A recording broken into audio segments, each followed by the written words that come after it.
So I was 24. It was only in the last sort of 12 months. I've always suspected something along the lines. I knew that, I always thought, well, way that I thought was different to other people, but I just thought that's just me. That's just the way I do things, and it's just different to everyone else. It's only that I've come on to a watch with people who've got backgrounds and had previous experience of it, that they sort of said to me, well, have you thought about this? Have you thought that it could be this? And I immediately said, no, it's not one of those things that I have to, I can do this, I can do that, so therefore I don't have it. But then when I've gone to research it and look into it more, actually no, there's a lot more to it than just can't spell or can't say words there's so much more to it than that. When I looked into it fully, then I was like, yeah, actually no, I might well be. And I remember completing an online questionnaire that was out of 30 questions, and I scored 25, and it was like, yeah, okay, there's a strong likelihood here that yes, I am neurodiverse. Yeah, definitely. I misunderstood it. I thought, for example, someone with dyslexia has to wear green glasses, and because that's what I had when I was brought up with school. We had, people in the class who were dyslexic. They had to wear special coloured glasses, and they couldn't read on black and white. So that's what's drummed into people. Um, it certainly was with me, and it's the same with all of all the wide aspects of it. So I think there's so much more a lot of people, and we all have to learn about it. I think the biggest is probably that it's a disability, that it's something that rules you out, or it's a label that you have to have and you have to live with forever, and it's not the case. Um, there's so many advantages that you can excel at. Um, don't don't ever say that it's a disadvantage and that's it. You'll never get anywhere in life, because one of the best things I found out on a training course once was they put a spreadsheet of all these famous people, pictures of famous people like Einstein, loads of famous actors, and they said all of these people had dyslexia. And there was a good 30 to 50 people on there, most of which we take for granted today, that that we know who they are, and yeah, they all had dyslexia and didn't let it stop them. In fact, it probably helped them in certain areas. It's always tough going through school. I got stick for my personality, and because of my interests and what made me sort of go through, what made me be me, if you like. So yeah, I did get a lot of stick in school, but it was, I thought to myself that no, it's just, I'm not X, Y, and Z. I'm just very determined to know what I wanted to do in life, and so therefore I wouldn't let what they said to me or what they did to me get in the way of it. The main thing I struggle with is mental arithmetic, or mental maths, calculations. I cannot picture maths in my head. So if I, for example, with here, simple things like working out mileage, I look at a number and I look at the number that I need to take away from it, and it looks just completely grey to me. I can't imagine how to, or what the number would look like taken away, so I have to use a calculator. It just doesn't matter if it's, only within 5 miles. I look at the number and go, I don't know what that would be. It's not that I can't do maths, it's just I cannot do it mentally. So I have to have things written down. I have to do it either on my phone, or if it's written down, like a maths test, for example, I have workings out everywhere. All over the paper looks awful because I'm working out and counting numbers here, there, and doing different ways of working out the answer. So yeah, I struggle with maths quite a bit. Spelling, I've always been bad at, and I knew that. It was, again, just something that I thought was just me. My education, they put it down to the fact I didn't read very much. For me, I can't pick up a book. unless it's got pictures in it and unless it's factual. I will not read fiction at all. It just does not hook me into the book at all. So throughout my life, I've always gone to read books that have been very, very factual and always had pictures and images and something that's colourful to me. I will skip through, even if it's like a biography. They'll have a picture section in the middle. Well, I always skip forward to that, and I just look through them and go backwards and go back into throughout. It's as strange as it is. I have to have something to look at, and I'm very much a visual person. So if it's not stimulating visually, I'm not interested anymore. Following the online assessments and doing a bit of research into it, I had to then find out how to go about it officially. I paid for a private assessment, which was really interesting. It was hard, it was difficult, but I learned a lot about the way that I do things, which was completely different to what I'd expected to go into. And the feedback that I had off it, as well as the 100-page document I also had off it, was really an interesting read, because it was just reading about me and the way that I work from a completely different background, from a third party that doesn't know me. So it was literally sitting, watching everything that I did and everything that I wrote. So it was really, really interesting, and definitely would recommend getting it done. So I loved history and I loved geography. They were my two favourite subjects in school, because I was always minded towards history before I was even in secondary school.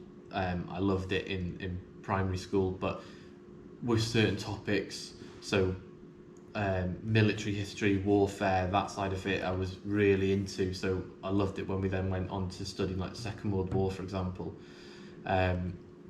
I was lucky that those subjects came up again in secondary school, and then when I took them as my options, my GCSEs, they were part of it, so it was always going to be a definite.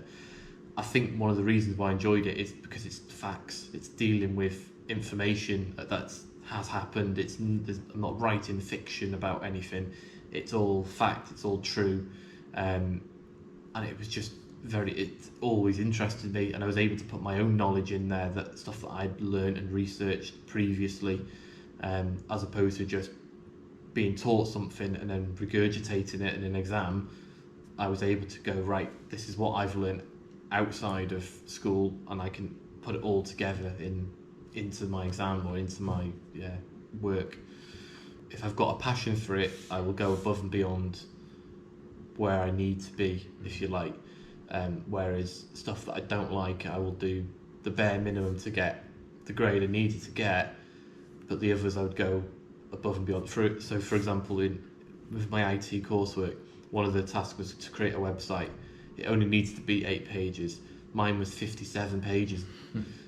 Just because I got carried away with it, I ran with it, and the website was fantastic. I loved it.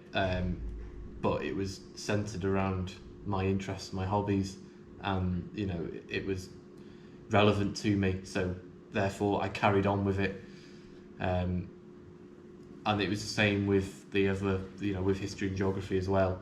In terms of stuff I didn't enjoy, obviously maths, English, PE I hated, but I've got no hand-eye coordination at all. Another aspect of being neurodiverse that I didn't know at the time, I'm awful at stuff like tennis. The ball will come towards me, I'll try and hit it, and I'll completely miss. And it's always been that way. So yes, games involving bats and balls is just, it was never going to end well. I was certainly not going to make the Olympics. I've always come from a background of firefighting. My dad joined the fire service when I was very young, so it was always around in the family, whether that be shooting off out the house to go to fire calls. My dad was based in Chirk, so my earliest memories was going up to Chirk Station when I was tiny. As soon as I had the opportunity to, I joined then the cadets in Chirk. and being able to then put into practice what I saw, what my dad would be doing on jobs, and going in and wearing breathing apparatus and going, this is fantastic, I love this. Um, so it was always a given that I was going to join at some point. And I had the opportunity at 18 to join through the apprenticeship scheme.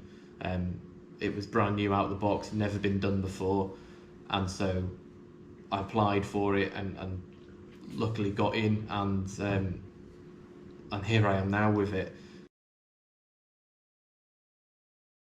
I think it has, yeah. So it it is a very hands-on role, and it being out in the public and seeing the effect, seeing what I do, that how it affects the community helps. There's no bigger sense of satisfaction than turning up with a house that's on fire and leaving with it not on fire, and all the process in between. So, yeah, I think the job does help that. The teamwork, the camaraderie with it, and the sense of family that you have as a watch helps a lot as well. And also the discipline and the routine. It's helping people for me. I enjoy going out and helping people, and I always will do. And yeah, like I say, there's some aspects of it. The routine helps because I know what I'm going to be doing on the day, so I don't have to pre-plan things. And we're very structured. Yeah, okay, obviously incidents disrupt that structuring, but I love incidents more, so I'll always go to them.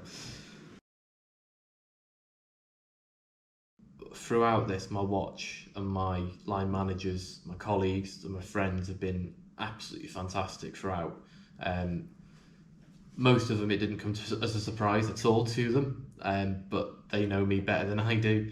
But I'd say all of them have gone above and beyond what they ever needed to. They have made they've made adjustments on the watch to suit me, to help me, to support me.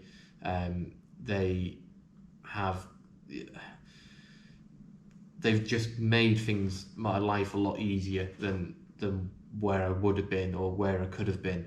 And they have such a good understanding of what it is that makes me me, and what I do well and what I don't do so well. So they don't ask me to do things that I don't do well, like so that I don't do them, and someone else might. But at the same time, I don't use it as an excuse to get out of work at all. We just work together as a team, and I think it's brought the team together. No two people the same, and it's the same for neurodiversity as well. For one person with, say, dyslexia or dyspraxia, and compare that to someone else, are completely different. So what makes me work and what makes another person work will be different, and it needs to be treated that way. As much as we're diverse, but we're all different, and so you can't have one thing fits all with this. And to be fair, as a watch, we've sat down, and my managers and North Wales Fire Service, have been very open to sitting down and going, right, what can we do about this? Where can we make adjustments that will help you and benefit you, and hopefully, see you progress much further in the future, but also use it as a learning point for other people as well, because there will be other people who will benefit from these adjustments who maybe don't know about it, or don't know that they're neurodiverse at all. Adjustments are a work in progress at the moment, because I wasn't assessed until last year, so it's still a little bit new. It's still sinking in, really, but between myself, my line managers, HR, training, we're all sitting down to look at what adjustments can be put into place, because there's such a long list that can be adjusted, from anything from extra time on an exam to changing, even changing the routine in work. It all depends on what works best for that individual. So what works best for me, but again, what works best for me might not work well for another person. So it has to be on that individual basis. The command support role currently involves 5 to 6 paper booklets that you all have to fill in, such as the risk assessments, your decision logs, the incident handover forms, plus your message log for the radio comms, which all fit into a small bag that you put on the steering wheel of the appliance. Now, for me, I quite like to have a neat and tidy workplace where it's organised so I know where everything is, and so I will spread things out, which in a small space like the front of the fire truck isn't always easy. The other thing is these are all paper, so it means I'd sit down and have to write them out by hand, which if it's urgent, like say for an assistance message for an incident that's escalating quickly, most of the time my writing's illegible, you can't read it. So I have to then go back afterwards and scribble it all out and start again and write it neat so that if an oncoming officer or another vehicle, another crew come onto scene and see it, they need to be able to read it. So there's, ideas around the use of IT where we can expand onto, having a tablet, for example, where all this paperwork document is on there where I can type it, because, I can type it a lot quicker than I can write, and it's there, everyone can read it. Can't be vouch for spelling mistakes in there, but there's autocorrect. So it would be so much easier with that, and it's then you could introduce stuff like safe and well checks, because writing out that form isn't always easy and straightforward, especially if you're talking at the same time. Been able to have it in your hand and just go along with it as you're doing it would be fantastic.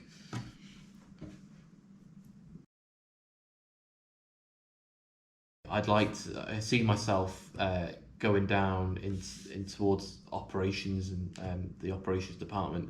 I've got such a passion for dealing with environmental protection, hazardous materials, so much so that we've created training packages on station ready to be put out across the service. Some of the training packages that I've created and the for example, the hierarchy of containment is now being used by Natural Resource Wales across Wales, and there is talk about it being put over to Environmental England as well. So I really see myself as have so many ideas and so many things that I think, oh, I could change this or I could look into this, that I think that would be the best suited position for me to go down in the future. My line manager is probably sick to death of me going up to her with ideas, going in the middle of the night, going, I've thought about this, I've thought about a new way of doing this, or I've seen this new piece of equipment, I really think we should do this with it. Looking at, I can see an issue with this piece of equipment that we've got currently. I've created a workaround around it already. We just need to trial it and put it into place. But obviously, where I am now, that isn't. I'm not in a position to do so, but I've still got all these ideas. I've still got all of this that could be used, and I'd like to see it used. I'd like to be able to be part of these decisions, and put my ideas forward onto the table, and hopefully make things better for the service and better for all of the staff as well, not just people who are neurodiverse or anything like that, but just to make the firefighting role and the command support role and the environmental protection role easier and more efficient. Do it, absolutely do it. It's the best job in the world. Always come out of it feeling fantastic. There's no greater feeling than having come away from an incident knowing that you've helped someone at the completely worst time of their life. You come on duty at 9 o'clock and straight away you're going out to a fire where there's flames shooting over the top of your head, you're dealing with an intense fire, and then that afternoon you're cutting at someone out of a collision. So the variation is so good. You just don't know what you're going to face on a daily basis, and that sense of unknown. I know a lot of people like their routine, but for me, I like the sense of not knowing what we're going to get, not knowing what instance we could attend. Um, the camaraderie, the family, the friends that you make is second to none. My extended family now, as we call them, I've got people here that I rely on and that rely on me, and I can well imagine that we'll be speaking, past when we've all retired, a long time away yet. But we've made those friends for life in a job like this. So I'm looking forward to the way that we're moving. I'm looking forward to the new structure. I'm looking forward to seeing how the fire service will develop, hearing the stories of the good old days, and looking forward, going, well, the good old days could still be here to come, because the fire service is changing, and I see it changing for the better. There'll be so many new opportunities coming through that.